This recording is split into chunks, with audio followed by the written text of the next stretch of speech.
Hello friends, welcome to Mirtha's kitchen. Mirtha's கிச்சனில் இன்றைக்கி செய்ய போகிற ரெசிபி வந்து வறுகடலையை வச்சு வறுகடலை மாவில் ஒரு லட்டு பண்ண போகிறோம். மா லட்டுன்னு சொல்லுவோம்.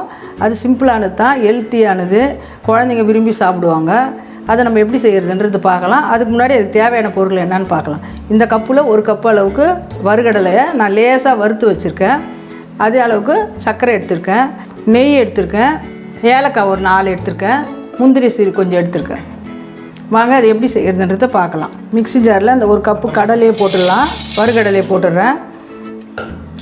அது கூடவே ஒரு 4 ஏலக்காய் போட்டுடுறேன். இந்த கப்பு அளவுக்கு சர்க்கரையும் அதில் ஆட் பண்ணி பவுடர் ஆக்கிக்கலாம்.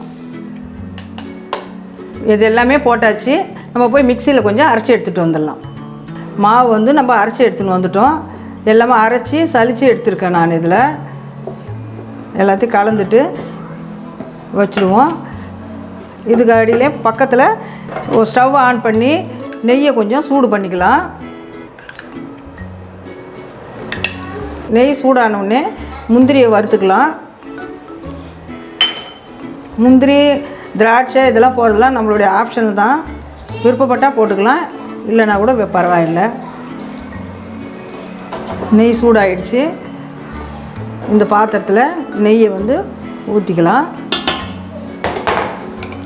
நெய் ஊற்றி இந்த மாதிரி நல்லா கிளறிக்கலாம்.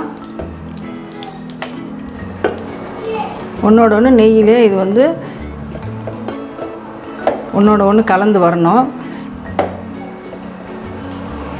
கொஞ்சம் வெதப்பாக இருக்கணும் போதே நம்ம இந்த மாதிரி பிடிக்கிற அளவுக்கு இருக்கும்போதே நம்ம லட்டு பிடிக்க ஆரம்பிச்சிடலாம்.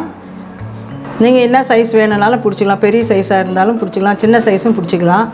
சின்ன சைஸாக இருந்தால் குழந்தைங்க வேஸ்ட் ஆக்காத சாப்பிடுவாங்க. அழுத்தி பிடிக்கணும். அவ்வளோதாங்க, நம்ம லட்டுலாம் பிடிச்சாச்சு. நீங்களும் இதை செய்து பாருங்கள். ஈஸியானது தான், ஹெல்த்தியானதும் கூட.